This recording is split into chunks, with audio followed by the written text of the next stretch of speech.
I-24 News Morning Edition on this January 7th. 7th. There you go. There you go. I just wanted to say that I don't just love Ami Kaufman because he gives me the date every day, but because he is one of the most fabulously dressed individuals I've ever met in my life. Isn't that true? It is. It's totally true.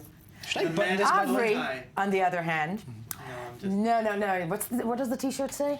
It says Pro Tour Cinema. I don't know what that means. No, I got it in Japan. That's a real hipster. And that's what we're going to start with Ami first. Ami with the viral spiral that is the web review. Where are we heading? Win, haha. Exactly. Okay, we're going to start with something that, everybody's talking about. This is huge announcement, unexpected kind of announcement coming from Las Vegas during the Consumer Electronics Show. Netflix announced yesterday, by the way, it announced yesterday with a little message on Twitter, and then that it's going live in 130 countries. No, which I love that. By the way, that's a tweet that we're just going global. Yeah. Yeah. Okay. In 130, basically almost every country in the world is going to be having Netflix, a streaming service. The revolution has begun, folks. The revolution has begun. And this is television that is changing as we speak. A few hours after that, they put up on YouTube kind of like, I guess, an infomercial, you might want to call it, about this announcement. Let's check it out. Let's take a look.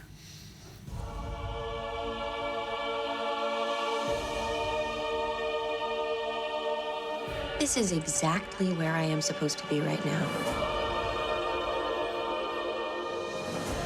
The universe brought us together. I'm a part of a community that I love. Sometimes you know something's coming. You feel it in the air. You will enjoy the greatest adventure of all. We had no idea what we were in for. I will win, and I will leave a legacy.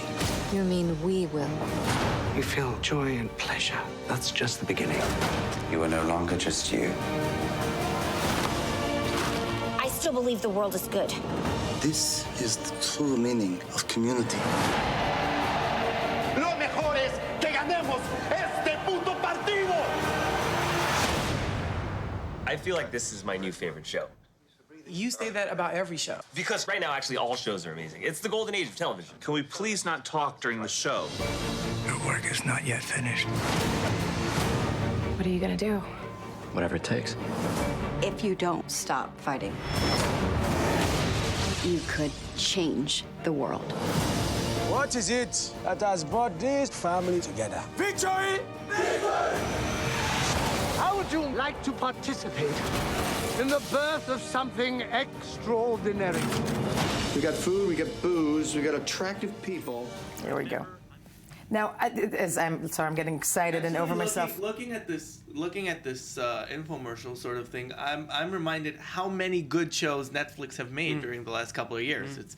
They've had a streak of success. They are remarkable, and I think that what's so fascinating about this, because when we say the revolution has begun, I think all the networks around the world are terrified at this moment in time. Yeah, a lot of the local networks. Local networks terrified because it's going to change the way we consume television if this is available globally. I mean, I think we already heard about here in Israel that Netflix, you won't be able to see on Netflix shows that the local networks here have already paid for. Right. Okay. So it's just not what they're. So it's not going to be. But the price is going to change. It's going to change the way that networks in the U.S. do business with Israeli cable because Netflix has more money. They can just do whatever pay for it. And they're going to have a lot more money because it's $8. Doesn't matter which country you're in. It is going to be $8 to buy that subscription a month for Netflix. And you know what? I wish I had stock yesterday for Netflix because you know how much it climbed and it spiked 9.3% in one day. That's a huge spike. That's a lot of money for a lot of people for Netflix. That is a huge spike. Yeah.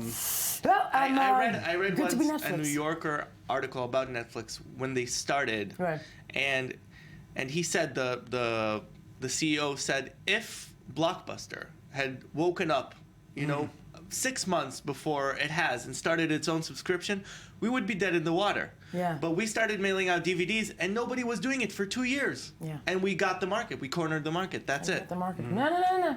Back to Ami, though. Fabulously dressed. Yes. Yes. We must remember my Attire. Okay. Let's move to totally other things. I want to show you this video. It's gone viral. It's hilarious. It's Irish people that are watching. Irish people already gets me going. Isn't that? Is it? Yeah, they're Irish watching. people. It's about a 5-minute video of watching various Fox News pundits. I'll just show you one snippet of it and how they are reacting to it. It's speaks for itself. Let's Irish watch people it. reacting to Fox News, fair and balanced. But I am urging the parents of black and Latino youngsters particularly to not let their children go out wearing hoodies. What? A hoodie. A piece of clothing. The hoodie is as much responsible for Trayvon Martin's death as George Zimmerman was. When you see a black or Latino youngster particularly on the street, you walk to the other side of the street. You try to avoid that confrontation. A lot of paedophiles have been known to sport moustaches, but you don't hear us being like, shave it off. There's 4 people on a couch talking about an item of clothing. You walk down the road, you see a black or Latino guy, you know, what are you going to do? You're going to cross the street. You avoid that confrontation. Fantastic. A hoodie? A hoodie? A piece of clothing. A piece of clothing. Yeah, yes. Wow. We need more Irish people. Yes. Yeah. And speaking about how we get all our stuff that's viral, one of the media platforms is Twitter, and there are rumors going around now that Twitter will no longer be 140 characters only. It might be popped up to something like 10,000 characters. They want to hit the news market. Okay. Exactly. Yes, they want to run in the news. It'll ruin it because it'll be like this block of text and nobody will want to read it. I'm glad that Avi said that because that's what a lot of people on Twitter are saying, that it's going to be ruined. That is the beauty of Twitter, 140 characters. Now, what the CEO said yesterday, and what people are kind of, first of all, the plan is called Beyond 140. That's what the project is called inside Twitter. Yeah. They're probably going to do something that's similar to what you see in Facebook when you don't see the whole post and you have that see more. Right, that see, continue reading. Yeah, because Twitter wants to keep that shape there, that rectangular kind of thing that makes things kind of, you can scroll through it really fast. So you won't have that long, text, that big thing of text. And I think, one of the things that makes me think they're trying to do that is arguments that if they want to enter the news market very seriously or become a contender, is the argument that everybody was saying when it comes to Twitter, you can't really tell a full story in 140 characters. The beauty of Twitter was that you didn't have to TLDR it. It was already there. It was already there. That's true. No, that is true. Yeah. There's another one from the BBC, and it's a hashtag on Twitter that's going pretty wild. It's called "Where's Ray?" And we're talking about where is Ray the star. Now, I'm not going to put any spoilers of this, but Ray is pretty much, she's the star. She's the center of the new Star Wars movie, The Force Awakens. Yeah. Now, Hasbro, which is a big toy, I think it's probably the largest toy company in the world, makes a lot of toys, Star Wars merchandise, and they had this Monopoly game, no Ray in the Monopoly game. And then people started seeing that a lot of other toys that Hasbro is putting out, no Ray. Just all the male characters, but no Ray, the star of the movie. Hasbro came out yesterday and saying 2 things. First of all, we didn't want all these toys came out before the movie, and they didn't want to make it like a spoiler. Lie. They didn't want people to know that she was the center of attraction in the movie. But they have all the other new characters in toys, even like minor aliens, and they don't have. No, it's because they think boys don't want to play with a girl toy. Really? I think he's right. I really think he's right. But first of all, Hasbro responded yesterday on Twitter and said, in the next edition that's coming out by the end of the year, by the way. We're going to have to wait. She will be... we love the Precious Ray and are happy to share that we will be including her in the Monopoly Star Wars game available late this year. Later this year. Wow. Well, first of all, they should, because boys should need to learn how to play with superheroes. And she's a wonderful character. And she's a wonderful character. Kick-ass character. Exactly. But I think you might be right. And one last one. Kanye West. Of course. I'm looking forward to this one because, first of all, I don't like reality shows that much, but I do like American Idol for some reason. There's something basic about it. It's a good song contest. Very courageous man, Avri, to say this on it. No, I like singing competitions. I like Kanye West. I like singing competitions. I'm leaving the studio. Anyway, a few months ago, we heard that he was going to do an audition, and nobody knew about it. Yesterday, it came out on YouTube. There we go. Let's check it out. He sang Gold Digger. Are you nervous? I'm not nervous because I do really believe in him. Yeah. Did you give him advice before? I didn't give any advice on singing, rapping. I just, I hope they really believe in him. It could go either way. What are you going to do for us today? I just wanted to do something original. It has one of the judges' names in it, so. Okay, let's see. All right.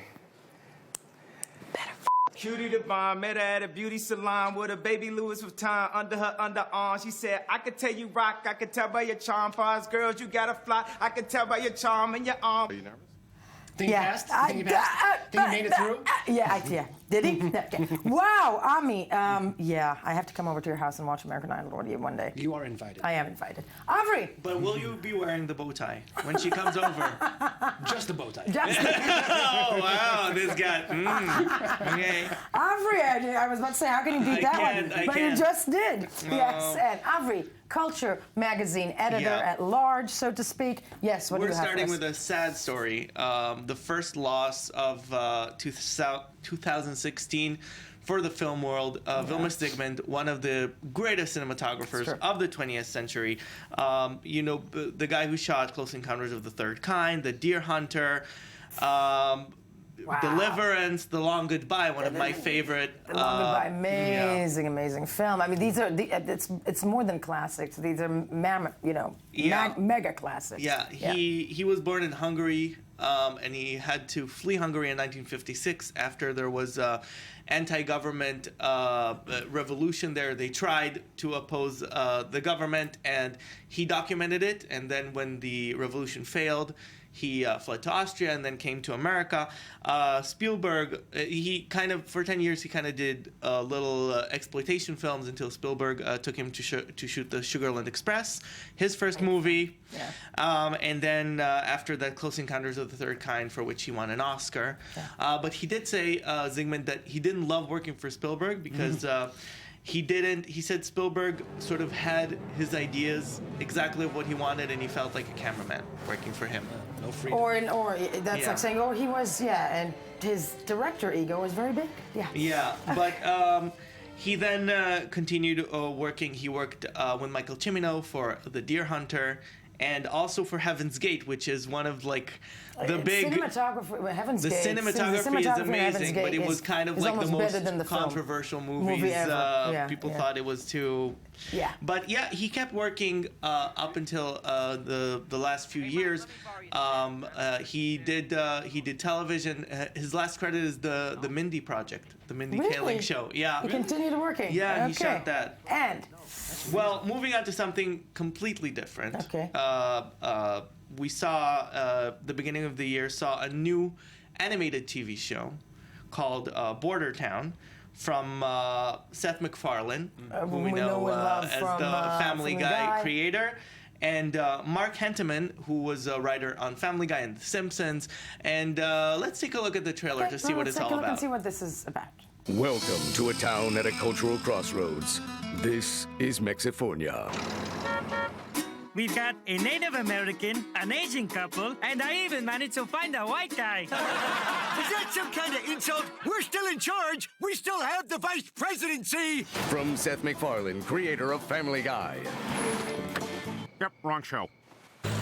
Comes the story of two families. We got burritos, quesadillas, tacos. Divided by culture. God, these people have no idea what it's like to have foreigners ruin their country. Spring break! I'm not paying for that. But bound by friendship. Want to see a dead body? Really? Get away from my husband! If you were born here, who won the WNBA championship last year? The Phoenix Mercury? No American would know that. You're coming with me. Light the deportation cannon! This is a series for one candidate specifically. Yes, it looks very funny. Yeah, we have Hank Azaria playing sort of the American patriot who doesn't want. Is he the bartender in The Simpsons? Yeah, he was Mo. He was Chief Wiggum. He was Apu. And we have him. We have a clip of him talking about the new show. Let's go live. I wish. Let's go to Hank Azaria. Yeah. We live in such a politically correct society now that's fueled by instant and global social media reaction that makes it, there's a margin of this bit of space to sort of speak in without getting in trouble. You have shows on cable that you can whatever language or nudity or violence or whatever is fine, as long as it's not directly offending anybody or any group of people. That's what's interesting about the show, is it goes right to the heart of it. literally throws caution to the wind and says, and I think animation is one of the venues that, at least in America, people find it acceptable to take on topics like that. It's very interesting, the thing that he said, because it's true, you know, the Family Guy and South Park and The Simpsons, they took on things that other shows couldn't. You know, it's a very topical show. It'll be interesting because the AV Club said it's all over the place and it has politics in it, but it's not really clear. It goes for the laughs most of the time, which is, I guess... for the laughs, and what dare I say, I hope it does what he's almost promising, where it offends everybody, and I think that's what we need. That's what they're trying to do. To offend everybody across. Offend everybody. Everybody needs to be offended, and maybe we'll develop some sense of humor. Avli, I want to thank you for being with us. Ami, you great rest man, you. But we do, of course, check us out, social networks, Twitter, Facebook, or not. Tune in tomorrow morning, another edition of The Morning Edition on I-24 News, and have a great day.